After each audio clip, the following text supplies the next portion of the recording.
So, hi everyone. I always have this dilemma about PowerPoints. For me, the first 10 slides are just for you visually, because I'm a visual learner. Do you know what that means? Yeah. Like, I only understand something when I see a picture.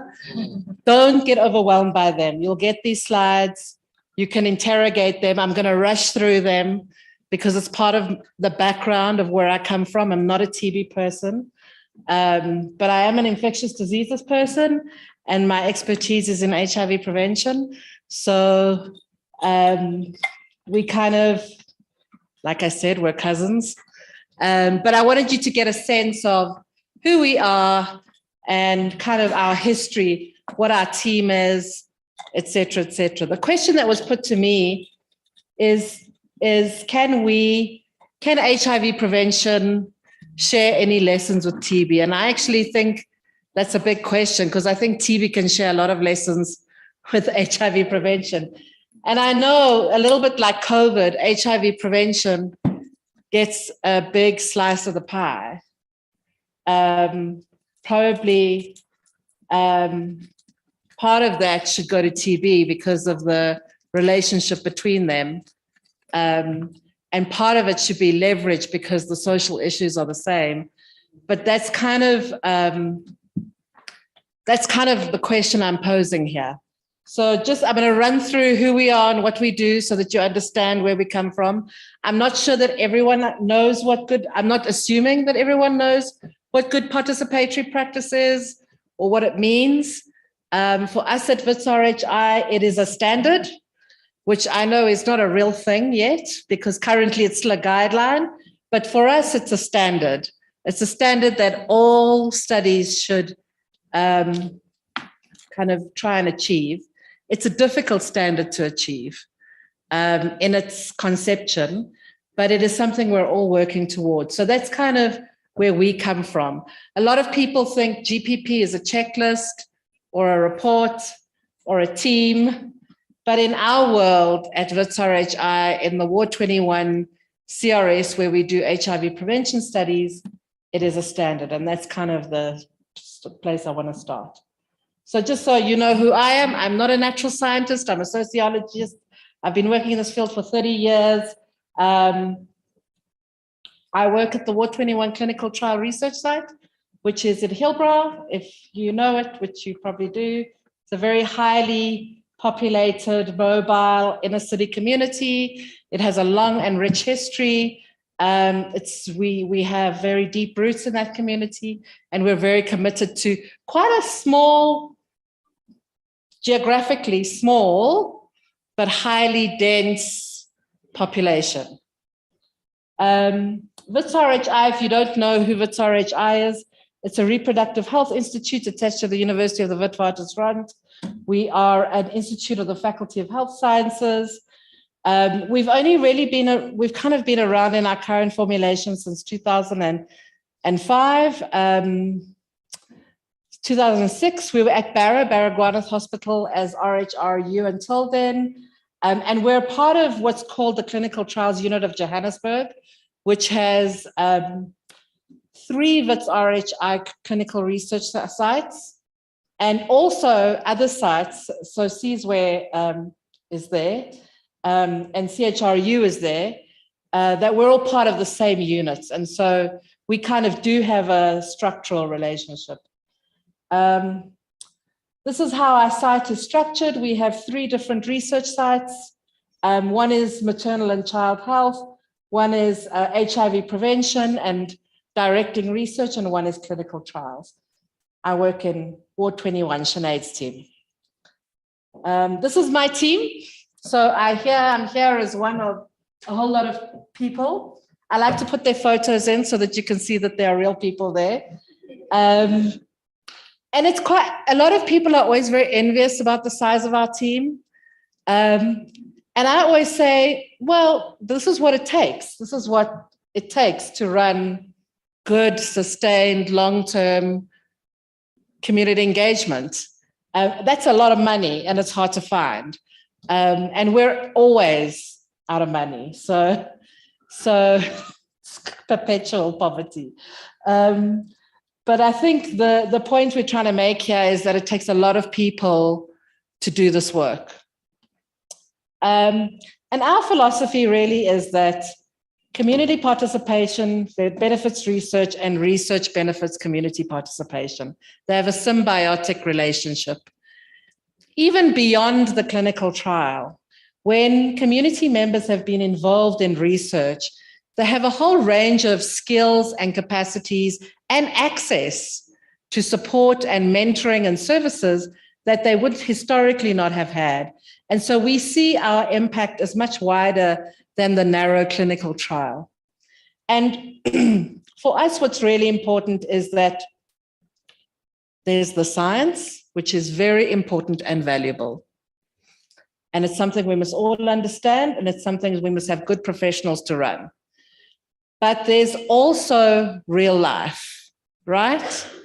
And so stakeholders and community people have that kind of real life experience that scientists seldom can grasp and need to be on the receiving end of expertise around what happens in real life. Also, just a philosophical point, a diversity of perspectives means you have many other ways to think about something.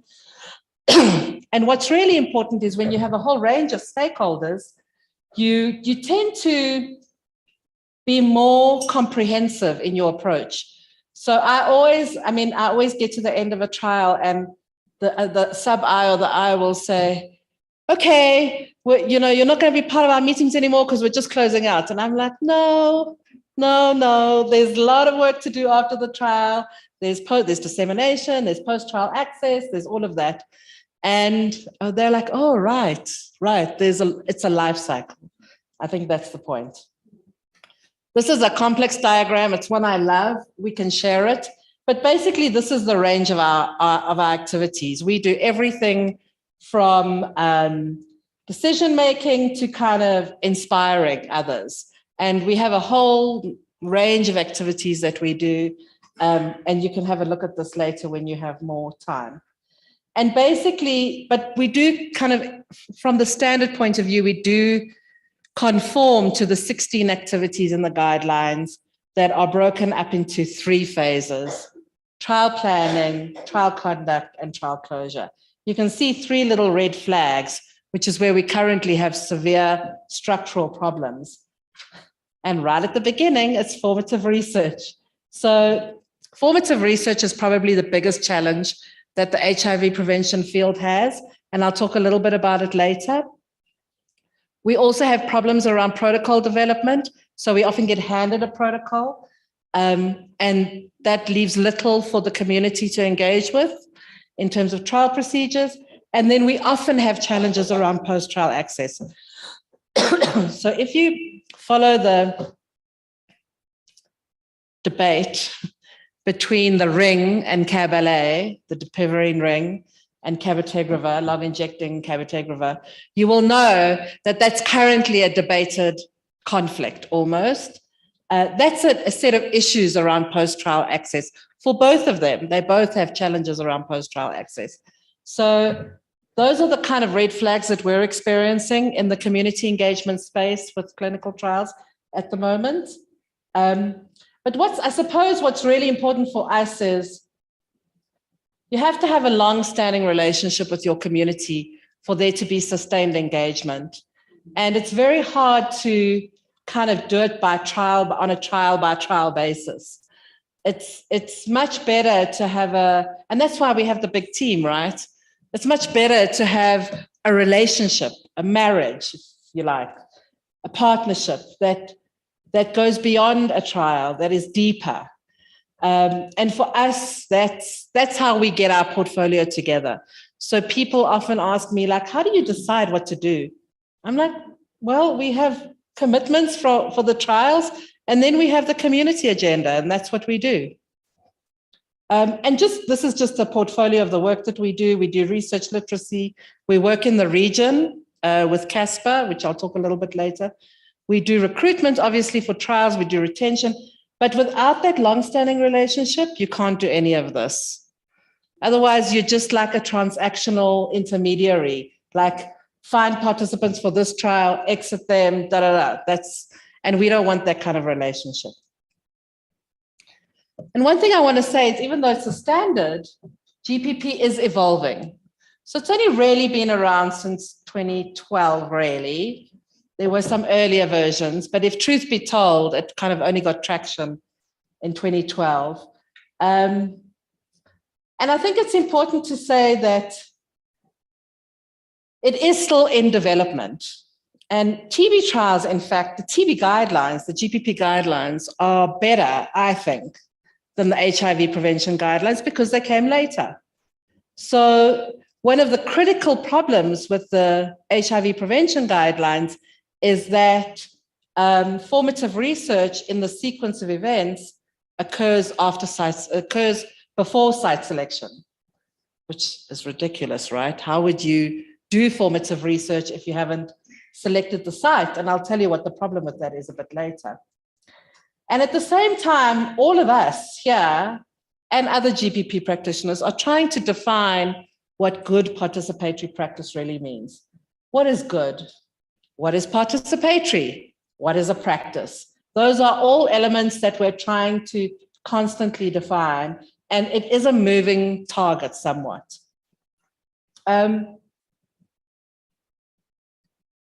We have learned some things though. Formal stakeholder engagement mechanisms like CABs do have varying effects. So there are, we have a very different, when I heard all the experience in the room, I was curious because we have a term limit, for example, on our CABs. So I think there's an interesting diversity of experiences with formal engagement. And there are places where it works really, really, really well, and there are places where it doesn't work well at all, and then you need alternatives.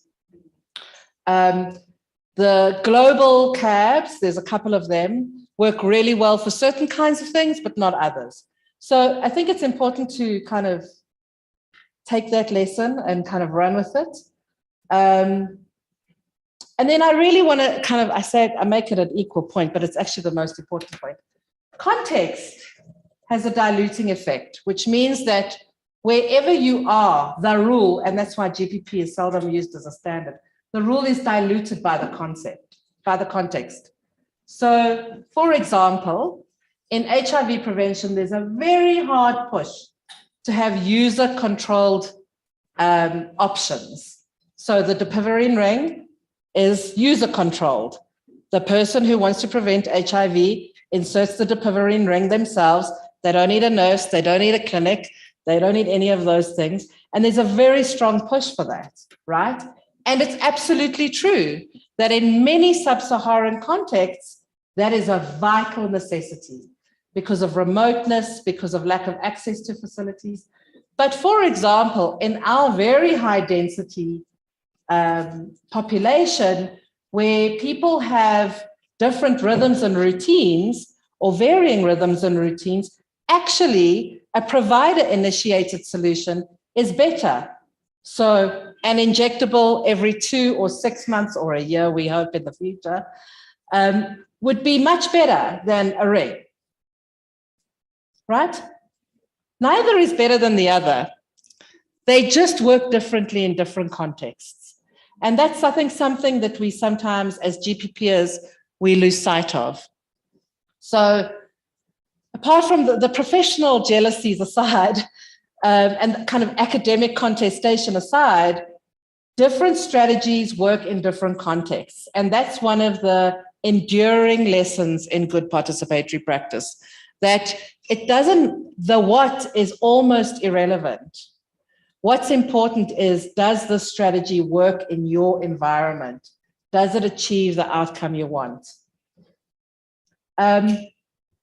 So what's our role as practitioners? We're in a growing field.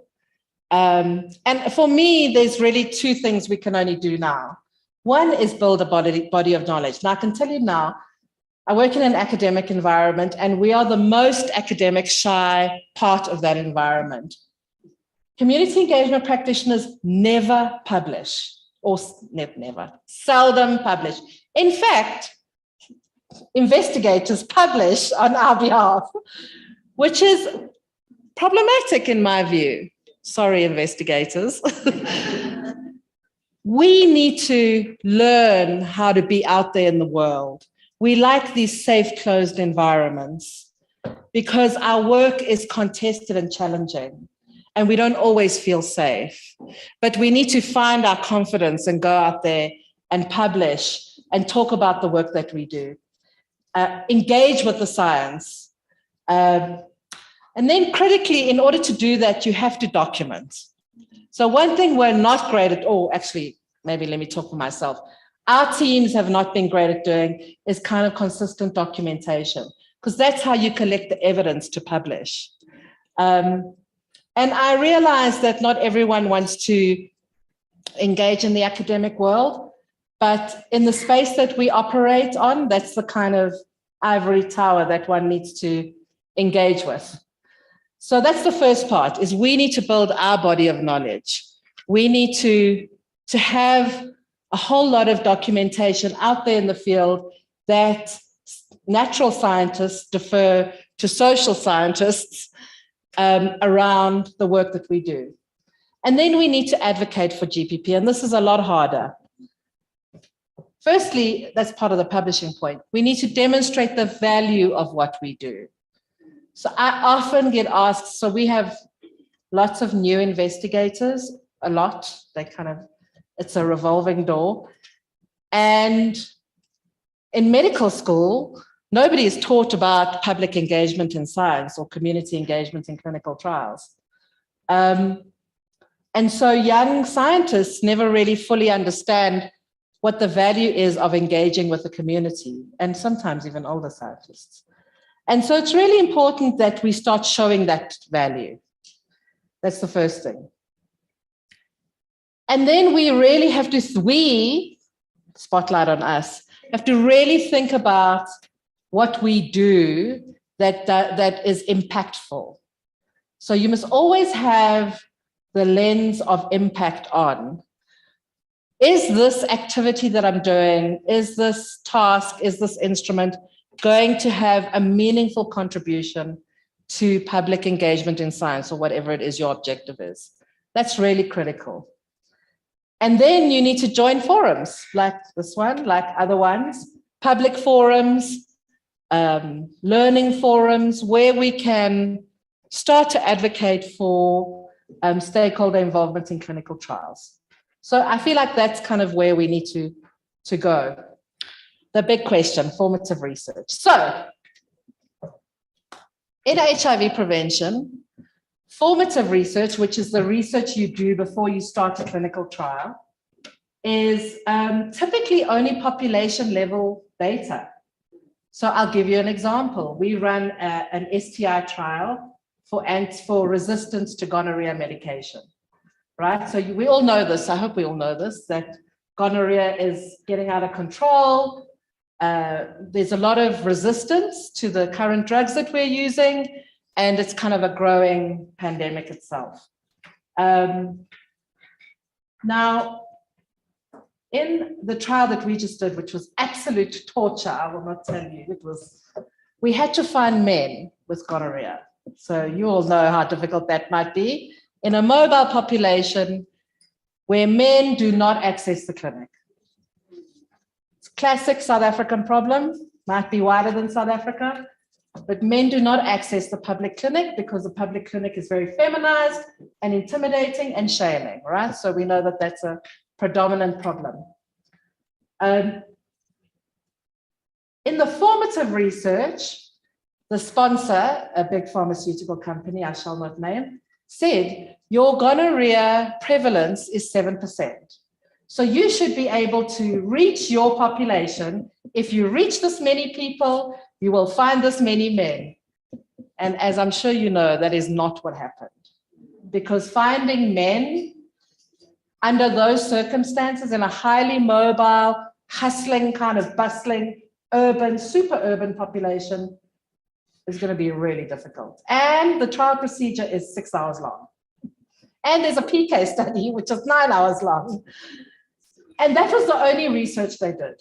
And that the whole model was funded, all the community engagement was funded on those assumptions. And of course, we ran out of money in the first month because it's a really difficult, not the first month, but it's a really difficult thing to do, to find the kind of population they want, because they did not come to Hillbrow to understand the social and cultural values of the population that they were trying to target, right? They said 7%, these are the general norms, this is what you're working with, here's your budget. And all those assumptions were wrong, right? So when you use national level data before you pick a site, you don't get the benefits of understanding what the site is about. And so that's a really, really important point. And now our team fights hard after 2 years of that study, which literally closed last week. We've said we will no longer do this if the sponsor does not do another round of formative assessment after they've selected the site. So it's fine. You can choose South Africa as a country with high prevalence. But if you want to choose Hillbrow or the inner city of Joburg, you have to come to the inner city of Joburg and do some formative research to understand the community. Because the city of Joburg is different from Matlosana. I used to work in Matlosana. The city of Matlosana is different from Googs. Yeah? So that's that's for us, for HIV prevention, the big formative research issue. And we constantly have trial design problems because of that problem. TB, however, I think sequences it differently. In theory, you do site selection first and then formative research afterwards, which is great. I don't know how well that's done. I don't know how well that's funded. I don't know how committed sponsors are to that, but at least in the guidelines, the sequence is right? I think the benefit that TB also has over HIV prevention is your studies are really long. So it allows for that relationship to be cultivated, to percolate. I mean, we've got 4 BNAB studies. If everyone knows what BNABs are there, I can talk more about it, but they're antibodies against HIV. Literally, it's 4 months. And it's a complex scientific concept. And how do you explain to someone that you're going to put an antibody of HIV into their body and how they, like, you can't do that in 4 months, right? So I do think having longer studies in some sense is easier. And I think you should capitalize on that. So find strategies and mechanisms to really use the duration of studies to kind of build those relationships. And then there's the problem, though, of having older studies that have no investment in GPP just because they preceded this movement. And that's its own challenge. I don't know what else there is, but I'm assuming there are other issues. And really, that's why I asked the question. I think we can learn a little bit from the TB work that's being done in HIV prevention. And definitely when we go to big meetings, we use the TB guidelines to advocate for changing the sequence of events in the HIV prevention guidelines, which I think you should be proud of. So what? So what does all this mean? I think that there's a lot of work to be done pulling disease areas together. I think good participatory practice is a universal standard for clinical trials. And the disease areas are kind of not irrelevant, but a nuance that comes later. Committing in across disease areas to making good participatory practice a standard for clinical trials, which means that IRBs, global CABs, and sponsors cannot move forward without good participatory practice in place, is something we aspire to, and we want to advocate for that with other disease areas. We can also share learnings. I mean, there's lots of work that all disease areas do. I'm always amazed by things that come out of cancer, that come out of COVID, you know, that we learn from. So I think building relationships that are closer is better. And then simple things like recruitment practices. And then publish. And it's really not up to us to publish, all of us, but it is up to us to document and be mindful that we need to show the value of our work. So whatever you do, at whatever level you are, whether you're in a cab, whether you're a study coordinator, whether you're an investigator, you all have a role to play in getting the evidence out that's going to generate the support for good participatory practice as a standard. And so my challenge to you is, what can you do now, in the next month, next year, and in the next quarter? And that's really all I wanted to. Yep, there's our beautiful city.